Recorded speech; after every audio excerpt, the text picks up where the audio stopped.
Here in Key West, we were out before it was in. In this open and inclusive paradise, you can be yourself, make new friends, and savor our live and let live vibe. With LGBTQ plus friendly accommodations, our legendary nightlife, and year-round activities and events, it's always a good time to come as you are. Key West, close to perfect, far from normal.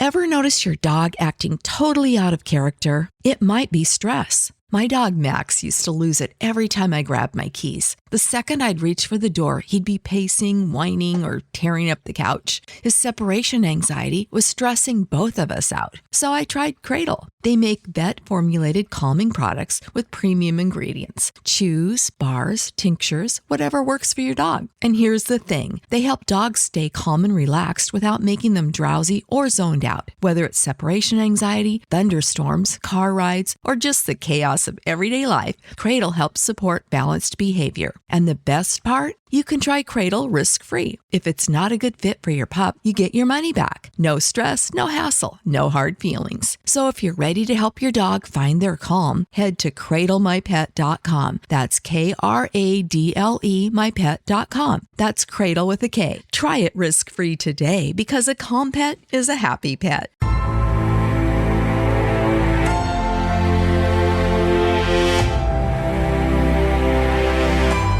There are heroes and there are legends. Heroes come and go. Legends never die. We usually say that you cannot become a legend before death. These are living legends. If the legends fall silent, who will teach the children of our ways? Sun Coaches Podcast, Season 5, brought to you by Titan Sensor, is proud to present The Legends.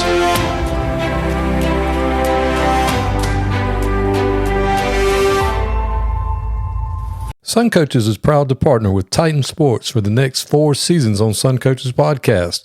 Titan GPS delivers technological superiority and improved player performance through wearable GPS made for high school football and strength and conditioning. From speed training to athlete recruit to workload enhancement, Titan is the easy-to-use yet comprehensive GPS tool to get it done. There's no minimum to get started, and Titan will walk you through every step to success. Message us on X at Titan Sensor to learn more and get in touch. Welcome to Sun Coaches Podcast, Season 5, the Legends Series, and today I'm joined with a coach with number 7 on the wins list, 329 wins, 4 state championships. He won 2 at 2 different schools. Joined today with Coach Ronnie Jones. Thanks for being on with me. Thank you. Well, Coach, just like I ask everybody every time, start by telling us where you grew up. I grew up in Phenix City, Alabama.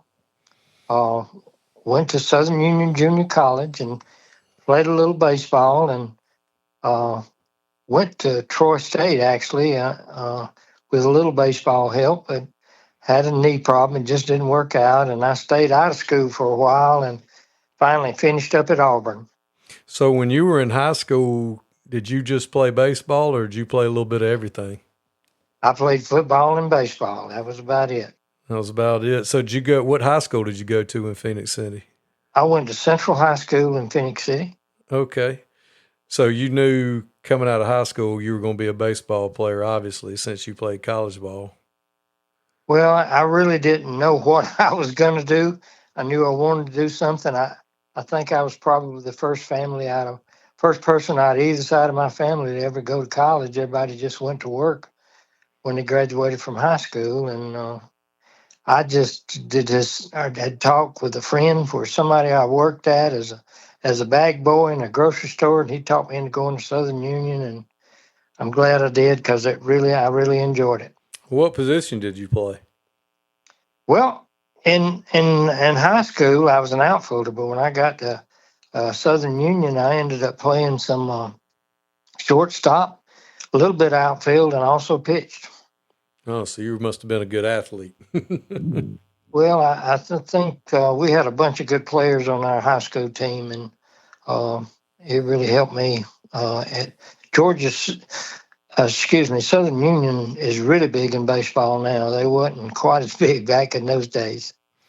So when you were in college, you said you finished up at Auburn. Did you always know you wanted to coach, or did you just get in the wrong Now, line for teaching and coaching?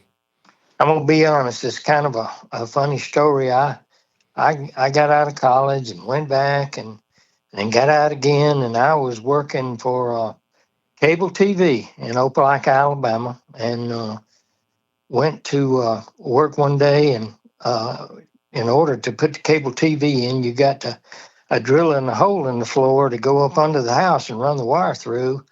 Well, I did all that and came back in, and I was underneath the house, and I saw some smoke. And so I went back in the house, and the guy was on the phone, and I said, "Sir, could I talk with you?" And he said, "Don't interrupt me now. I'm on the phone." I stood there staring at him, and I said, "I need to talk to you." And he finally hung up. I said, "Sir, your house is on fire."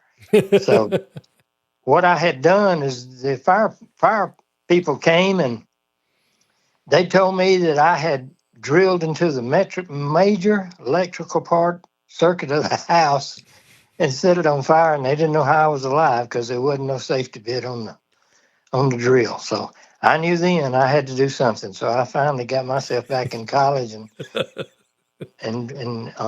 my wife encouraged me to go back, and that's what I did, and that's how everything got started. So being an electrician or a cable TV installer was not going to be what you were going to do. No, not any of that stuff was I good at, and I was just trying to figure out what I wanted to do with my life, and finally uh, got through college, and finally got out, and there was a little school in Phenix City, Alabama, which they don't count these on your record, but I did coach in Alabama. I think the record they have for me is Georgia only, but I did coach in Alabama for 3 years at a little school called Woodland Christian. And the only reason that I got that job was because my brother's children went there and knew some folks, and nobody else wanted the job. So I started off at Woodland Christian School in Phenix City, Alabama, and that's where it all began. So you came right out of college as a head coach. I did, and I didn't know what was going on. I didn't have any assistants, and I finally, by my third year there, I think I gotten a couple assistants, and that's that's where I met Frank Killingsworth at, and that's where I was coaching, and that's where everything got started. And never thought I'd be out of Phenix City, Alabama, but ended up in a few places in Georgia. Well, I understand you had a unique practice facility when you were over there in Woodland. Well, we did. A lot of coaches don't believe this now, young coaches, and they didn't know what it was like back in the day. But we didn't have a practice field, and at that time, my first year, we was working on a game field, but we had to go. There's a place out there that a lot of people know of called Phenix City Drag Strip, and there was this family who owned a little farm there, and so we went and practiced in a pasture, and that's all we had to practice in. And I can remember guineas running around and pigs and everything else, and you had to be careful if you got tackled, and you might be laying in some chicken mess. But that's just the way it was. That's the only place we had to go. And not only that, I was the basketball coach, and we didn't have a gym, so all of our games were away that first year. So you had all away games. Your football practices were in a literal pasture. Right. That's all. Well, I imagine these people that complain to you about stuff, they can't really say anything, can they? No, and also was the AD and the baseball coach. And I think, if I'm right, I was making about $9,000 a year. And was proud to make it. And proud to make it. I thought it was big money. Oh, yeah. So what was your first job in Georgia after you left Woodland? Well, it's kind of another funny story goes with it. We happened to play Brookwood School my last year at Woodland. And I was in Panama City, Florida, playing in a national church softball tournament. I used to play softball every weekend all over the Southeast. And I was in a little bitty hotel, and I don't know how the headmaster found me, but I got a call out in the office. I had to go out in the office to answer it, and the fellow's name was Aaron Turner. He was the headmaster at Brookwood at that time, and he said, Coach Jones, we played y'all this past year, and I was really impressed the way your kids carried themselves and how hard y'all played. And I was wondering if you'd come by and interview for our job here at Brookwood. And I told him, I said, Mr. Turner, me and my wife are both from Phenix City, and we don't have any interest in probably ever leaving Phenix City. And he kept talking to me, and finally I decided, well, yes, sir, I'll come through there. And, this was back before GPS and all this stuff. So anyway, me and my wife found our way to downtown Panama City, and I didn't have nothing but game uniforms and shorts. And I had to buy everything. I bought a suit, tie, and a shirt, and shoes, and socks, and everything, and drove up to Thomasville. And I never will forget to say, I'd never been in an interview. They just kind of gave me the job at Woodland because nobody else wanted it. And I walk into the library there, and there's about 15 men, and I'm so nervous. I didn't even know what to say, but they interviewed me. And before I could get out the job, Mr. Turner walked out with me and said, Ronnie, I can go. Well, they told me to go sit in the office a minute. And he came out and got me and walked me outside. And he said, Coach Jones, I can tell you this job is yours if you want it. And he told me the salary. And remember, I told you I was making about $9,000. And at the time, I think it doubled the salary I was making. I walked out to the car and told my wife, and I thought she was going to faint for the amount of money it was, which was about $19,000. And she looked at me and she said, no wonder you got the job. I said, what you mean? I still had the tags hanging off of my clothes. So maybe they felt sorry for me, but I ended up going to Brookwood and staying there 11 years. That's where my children were born. So I think a lot of Thomasville, Georgia, and Brookwood School. Well, how long did it take y'all before you won your... Tyler Reddick here from 2311 Racing. Victory Lane? Yeah, it's even better with Chumba by my side. Race to ChumbaCasino.com. Let's Chumba. No purchase necessary. VGW Group. Void where prohibited by law. See T&Cs. 21 plus. Sponsored by Chumba Casino. first state title down there? Well, in football, we won the first one in 1983. And that was my only undefeated season. Won that against Trinity in Dublin. Old Ben Snipes was the coach at Trinity at that time. And we went next year, and I forget what the record was. It was pretty good, but we got beat in the semifinals or something. But then we won it again in 1985, and then we actually won I was the coach of the baseball team, and we won the state that same year, 1985-86. So that was a good year for us. So what was that first state championship like? Do you remember? Well, the thing I remember about it, and I still got one of those old tapes around the house somewhere. I don't know if I could find it, but the thing I remember about it, it had my mama and my daddy, my brother, and my sister, and all of them. When we won it, we were all running around and didn't know exactly what we had accomplished, but that's the biggest thing is I remember my whole family was there, and none of them are no longer around, so that's kind of a treasured year for me. And Frank was with you. Did he play for you? Yeah, but he played in, I got there in 79. I think Frank played in 1980, 81, and we had a good year that year, but lost in the playoffs. But Frank wasn't a part of the state championship teams, no. But he did play for you at Brookwood. Yeah, he did. He played for me at Woodland, and I don't know how all that happened really, but his mother and daddy thought a lot of me, and I thought a lot of them, and Frank just wanted to come play for me, so he came and lived with me. I actually ended up with adoption papers and everything else too, but he did, and those are some treasured years because my kids were around when they were little, and he was with us, and so it meant a lot to them too for Frank to be around. I really, he's just like another son to me. Yeah, he's a good dude. He's always been good to me. He's one of my most treasured friends I have in this business for sure, on the planet probably. So you were there for 11 years, and then you went to Calhoun County? I did. At that time, I just thought to myself, I had always been in the private school sector, independent school, and I wanted to try my hand at public school. The I think one of the best things that I ever did, that everywhere I ever went, they had been horrible the year before or the 2 years before. And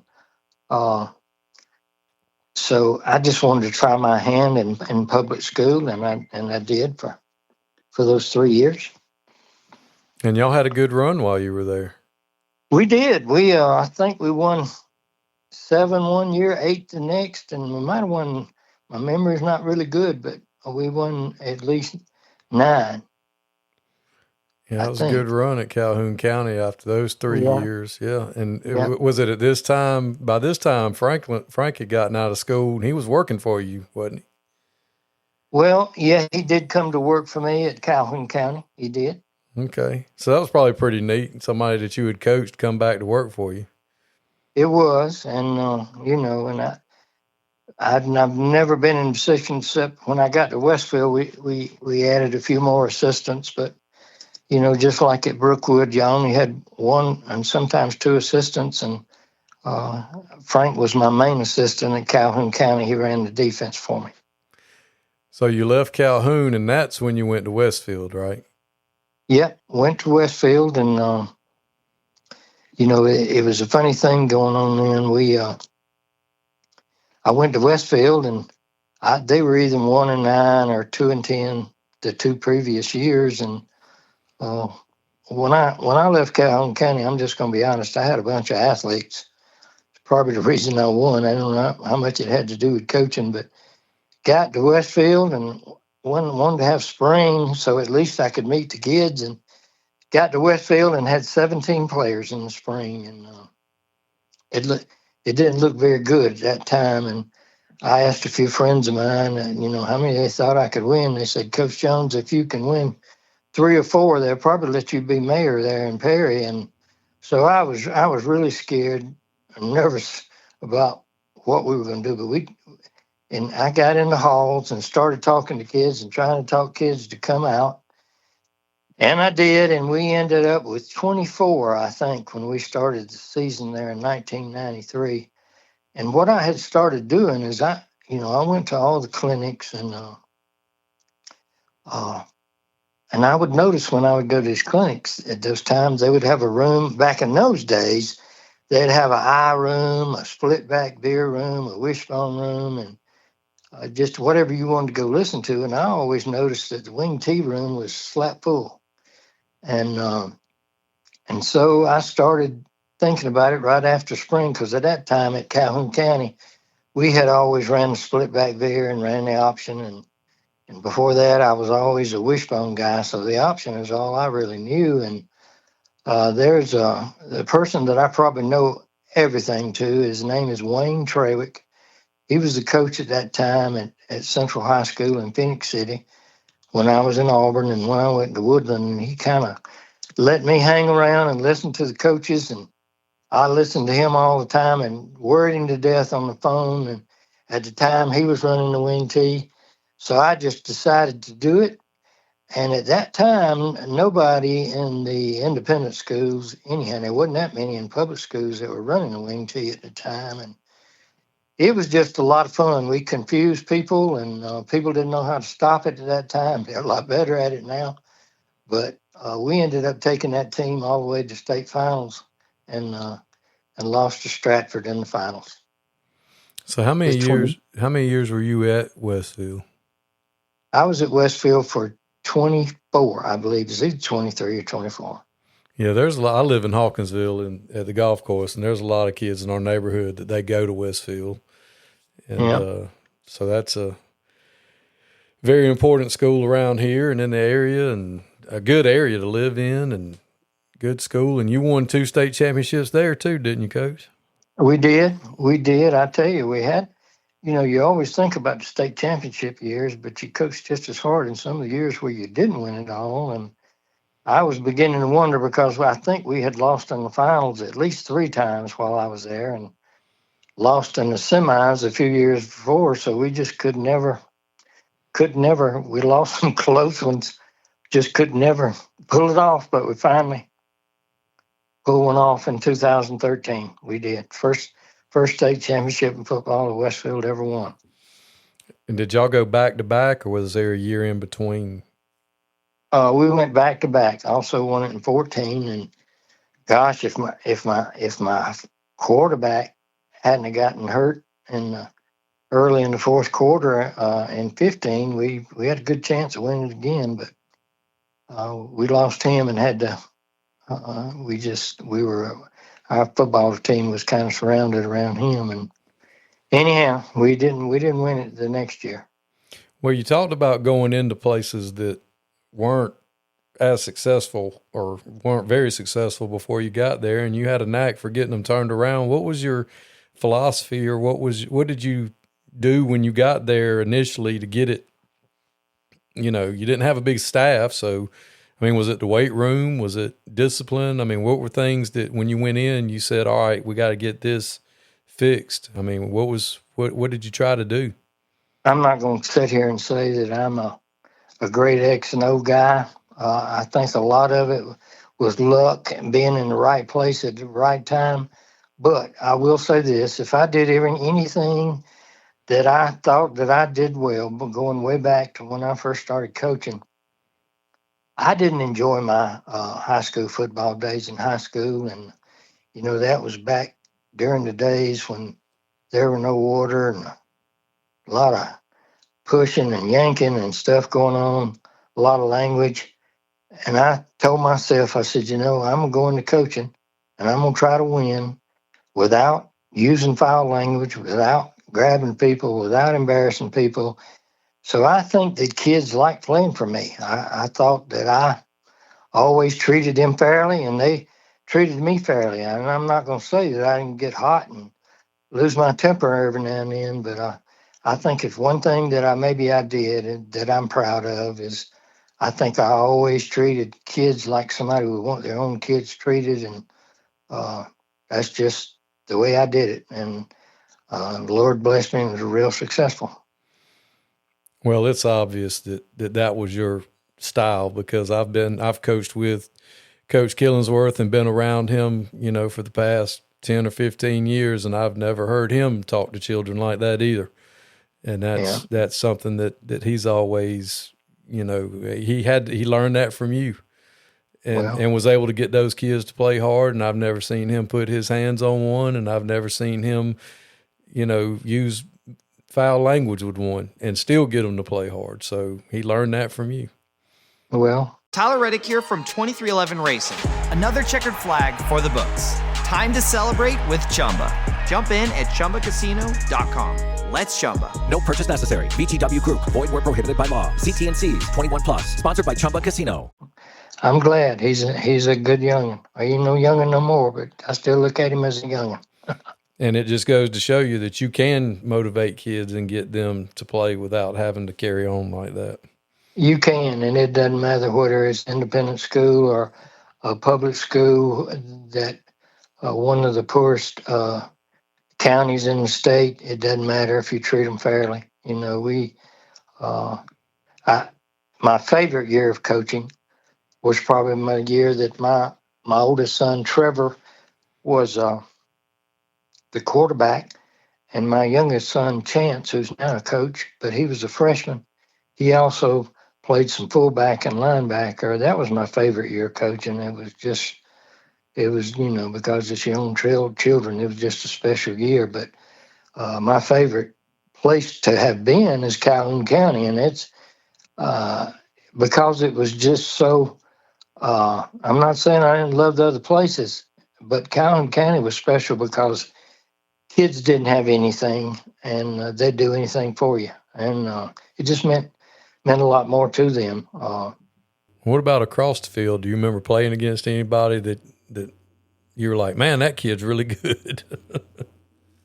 Well, there's so many, and I don't remember names, but you Right. got to imagine when I was at Calhoun County, I was playing against the Lincoln counties, and Oh yeah. There's a big misconception out there that you can't be in an independent school and be a good player, but there have, and we've played in a lot of the playoffs and have played so many kids, but there were a lot of those kids that I think could have went on and played Division I never really got the chance. I'm trying to think. I think his name was Selter. I could call you back, but he played at Tatnall Square and ended up playing baseball, I think, at Georgia Tech, and he ended up going on and playing some professional baseball. So I will remember Smelter was his name, Smelter, and he's probably the second. I mean, the first best that I've ever competed against. He was at Tatnall Square during those days. Well, tell me the story about you getting to sing on stage with the Commodores. Well, that story by me, that's what you got to remember. That's about 1972, so it has probably gotten stretched a little bit. I've never heard it, so I just want to hear it. Well, we were at a dance, and I don't remember if it was at Southern Union or at Wadley High School, but it was somewhere around Wadley, Alabama, and went to a dance, and everybody was having a good time. And finally, me and a couple other boys went, and they were singing a song that we all knew, and we finally went up on stage and sang with them. And afterwards, I found out a couple of years later, somebody told me, "Did you know that was the Commodores?" And I did not. And what you got to realize is the Commodores at that time in 1972 had not made it yet, but that's who they were, is the Commodores. So you were singing on stage with Lionel Richie and the Commodores. I sure was. Didn't know it at the time, but that's what I was told later. Well, that's a good story. Yeah. That is awesome. So yeah. I understand now you said one of your sons is a coach. He is, and I was going back to, you said that some of the better athletes that I coached. I did want to say this. When I went to Brookwood, they asked me in the interview, could I coach girls basketball? And I told them, shoot, yeah, I could coach it, which was a lie.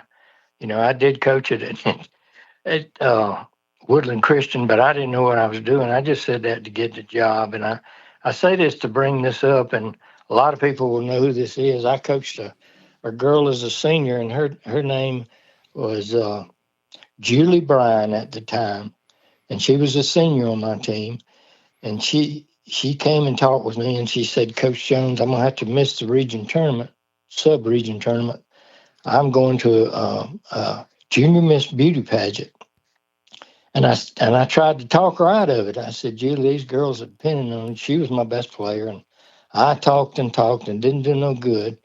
Well, anyhow, she went to the local Junior Miss pageant, ended up winning Junior Miss America, and then she's now Julie Moran, who was the first person on the first female on the sideline of all the, when you see all these women talk now on the sidelines, she was the first person to do that, and she's ended up quite famous, been on TV and everything else. So I would bring that up. But yes, my son Chance is a coach at Southland Academy, and ever since I've retired, what I've planned on doing is retiring and going fishing. And I bet you I've been fishing 5 or 6 times ever since I've retired, and been going like last year to Americus. It's about an hour from Perry, and I'd ride down 2 days a week and didn't do a whole lot, but I wanted to be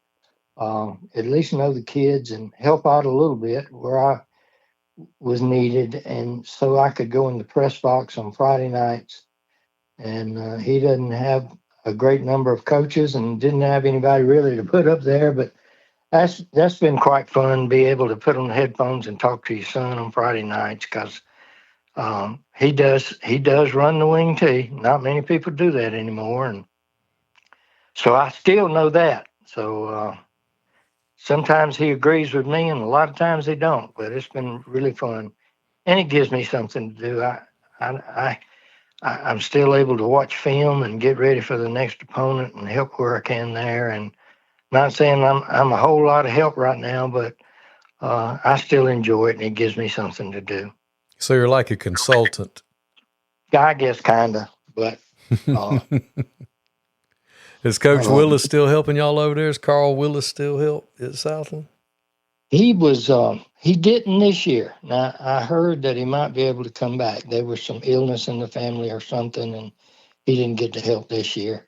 He did come out and help with our snappers and kickers a little bit, but hopefully he can come back next year. He's a good guy. Yeah, he's a good man. I worked with him at Americas when I was there, and I thought the world of him. When my son he did his pre-K down there at the college in Americas, and he was there. So you still live in Perry now?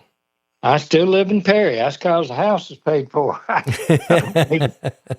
I'm one of the few coaches can say you stayed somewhere long enough to get your house paid for. I know that's right. My wife told me we're not moving. We live in Southern Hills, and she said you can go wherever you want to, but I'm not going anywhere else. I'm comfortably where I'm at. Yeah. So well, when we come to Perry a lot, we have to get together and eat dinner one night. That'd be great. You mentioned your wife, and that's probably the biggest reason of my success. My wife, Beth, is this year we'll be married 50 years. And well, congratulations. It's not easy. Thank you. It's not easy to be a coach's wife. And I don't know if there'd be anyone that would be a better one than she has been, because she's let me do my job. And she's one of the biggest reasons for my success. Yeah, they have to put up with a lot, that's for sure. They do. And I don't think the average everyday person understands how important that support is when everybody in the world's telling us how horrible we are at what we do. And then you come home, and if you got a good one, they'll leave you alone, let you, and they'll build you back up and, that kind of thing. So that's awesome. Well, who were some of your coaches that you competed against over the years, that you built friendships with, that you just really enjoyed? Now, you might wanted to beat their brains in while you were out there, but you still hugged on the neck before the game or after the game. Well, there's so many, and I'm sure I'm going to leave somebody out. But, oh, sure. I mean, 40 years, there's... Yeah. But, there was Wayne Prophet. There was... Where was he at? He was at Riverview, at the time. And, when he was at Riverview, we kind of shared something. That was the place, I don't know if you ever heard of it, where we were playing Riverview and the transformers caught on fire, and it either killed one or two people there. Oh, good Lord. Waiting for the players after the game. So that was a horrible night. Me and him kind of shared that together. The last I've heard from Wayne Prophet, he was in Manchester. I don't really know where he is now, but I remember Wayne. Coach Beard at Terrell, he was such a good friend and competitor. Don Beard at Terrell. Coach Murdoch, who's at Terrell now.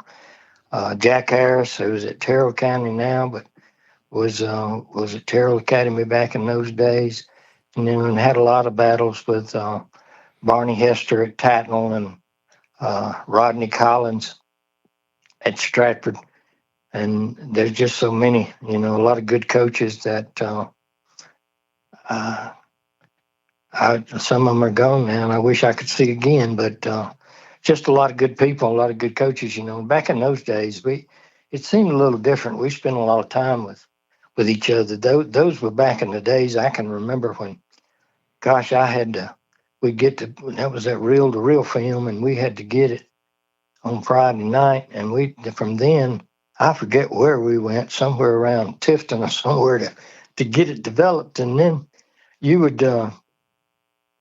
get that film developed, and then the next day you either had to put it on Trailways bus or you'd meet somebody. Now with Huddle, you don't have to do that anymore, but I miss those days. Allen Lowe, we had Deerfield, we had a lot of battles, just so many of them. But, it seemed like back in those days we were a little nicer to each other. We had a lot of good times. Well, that was one thing I was going to get to that about, in your 40 years of doing it and you're still helping, some things you've seen change about the game, good, bad, or indifferent about the high school game. And when I ask all the coaches that's one thing they talk about is, when you'd go get that film developed, or when it was VHS and we'd go trade film. Yeah. And you just meet at a McDonald's or out in the gas station parking lot, and you'd visit. And, Yep. now with Huddle, you just don't have to do that anymore. No, it only takes a few seconds. My last few years at Westfield, we were on Huddle, and that's just some amazing stuff. I mean, it is convenient, but it takes out the human element of, Yeah. going and meeting. And I remember, it was a little bit before my time, but I loved hearing you guys talk about when y'all would go to get that film developed and they'd just walk out and go Westfield or, whoever, and then you'd go get it. But they said it was like a coaching clinic would break out in the parking lot while y'all were waiting to get the film developed. It is. And we did so much talking to each other on the cell phones, talking about, not cell phones, it was regular phones then, talking about the opponents, and just a lot of friendships were developed. Sure was. And you'd ride with each other to region meetings and GISA meetings or GACA meetings or clinics, and you'd actually ride together. It wasn't like you were, We would, and we would spend a lot of time with each other when we went to the clinics and stuff like down in St. Simon's, and just spent a lot of time with each other, just having a good time, and with all of them, and it just meant so much to you back then. What's some other things about the game that you've noticed that have changed so much over the years? Not necessarily the X's and O's so much, but just about the high school game. Well, the first thing I want to say is that one of the things that changed, I can remember about this time of the year, every year I could pull out a folder and look at people's roster and see who they had coming back. These days, it's like it's getting in college. It's just unreal how many kids, and I don't know sometimes how all of them do it. Especially in the independent school, and I guess in the public school too, you can pick up 2 or 3 kids and just change your whole football team. And that's the thing that's different to me, is whether you want to call it recruiting or just getting lucky or whatever, but it seems like rosters change from year to year. And that's the first thing that's different to me. And, I can be watching the public schools in the state playoffs, and they'll be talking about so-and-so went to another high school last year and played quarterback for them or whatever. So that's the biggest difference to me, and it changes how much people change school. And it looks like to me it's going to get worse. So I don't know.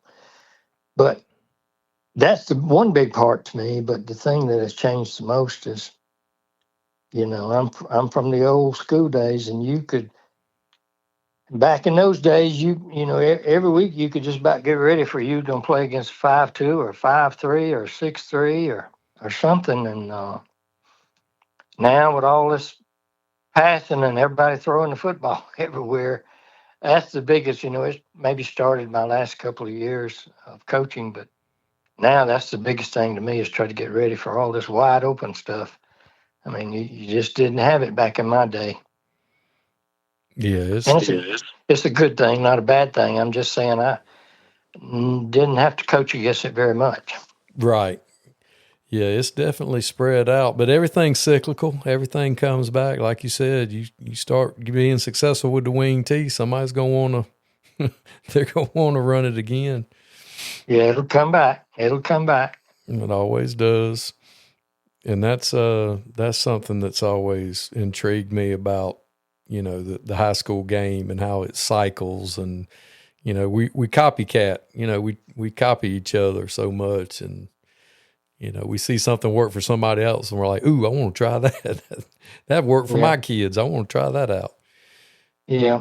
I don't know. It was, I think probably that you asked earlier, one thing that helped us is I think us running the football helped us on defense. It was a little tougher at practice, and so I'm an old-fashioned guy. I still like running the football. So, and Chance is doing that now too, and probably throws it a little more than I did. But it's just the way we did things. Well, let me ask you this. Coach Frank Barden is up at Christian Heritage now. He said he brought this up, and some of the other coaches too, Raven Teague, some other guys, older guys, said that one thing that the high school game's gotten away from is it was supposed to be an extracurricular activity that provided things that the regular curriculum didn't provide. And now we've gotten away from that a little bit with the way the parents are and the expectations, and society's kind of changed. And, the kids don't really have a summer anymore because we're doing something all the time. We are, and you can double that in a small school, which is what I've always been in. And I can remember a couple of times losing good football players because they wanted to go concentrate on baseball, and they would spend all summer, and parents spend a lot of money travel baseball and stuff like that, and then they'd end up wanting to play in the fall. And I enjoyed the days, in these small schools they played football, basketball, and baseball, and you look forward to the season change. But that I hate to see a kid just want to concentrate on one thing, and I know with some it ends up helping them, but I've often heard that colleges want them to be involved in a lot of things, and that in a small school you want them to. All the coaches, I've always had good coaches, and especially when it comes to basketball and baseball or whatever, that we're all on the same side and want them to play everything. And it never was the coaches, but sometimes it was the parents that wanted them to concentrate on something and be a pro baseball player or whatever. And we haven't had very many pro baseball players around. Well, Coach, I know that we often don't think about ourselves this way, but if some of your old players get together at a reunion, or they're sitting around talking, or a state championship team gets together and has a reunion or whatever, what would you hope that they sat around and said about old Coach Jones? Well, I just hope that they would say that they enjoyed playing for me, and I was fair to them, and treated them like a human being and a football player ought to be treated. I would hope they would say that. I got inducted into the Brookwood Hall of Fame a couple of years ago, and did get to do that with several of my players there at Brookwood. So, and I hear from some of them every so often. It's so good to hear from them. And I went into a grocery store the other day, and I tell you, what's sad is when you've had so many kids, and this kid came up and talked to me, and I knew his face, but I don't know his name to this day. So that's kind of sad, but there's a lot of kids, and there's been the state championship years, and everybody points at that, but there were so many years that we had some good players, and coaches worked hard that we didn't win the state, and they were just as enjoyable as the state championships. Oh, absolutely. And when you've done it for as long as you did, Coach, don't feel bad. I forget kids' names when we come back from Christmas break. I can't imagine what it's like when you've done it for 40 years and affected as many lives as you've done, and as many young people as you have. And I just sure do appreciate you taking the time out today and sharing with us your story and what you did and what you've meant to the game of football in the state of Georgia. I sure do appreciate it. Well, I sure do. Thank you. Thanks, Coach. All right. Tyler Reddick here from 2311 Racing. Another checkered flag for the books. Time to celebrate with Chumba. Jump in at ChumbaCasino.com. Let's Chumba. No purchase necessary. VGW Group. Void where prohibited by law. See T&Cs. 21 plus. Sponsored by Chumba Casino. If you work in university maintenance, Grainger considers you an MVP because your playbook ensures your arena is always ready for tip-off. And Grainger is your trusted partner, offering the products you need all in one place, from HVAC and plumbing supplies to lighting and more. And all delivered with plenty of time left on the clock, so your team always gets the win. Call 1-800-GRAINGER, visit Grainger.com, or just stop by. Grainger, for the ones who get it done.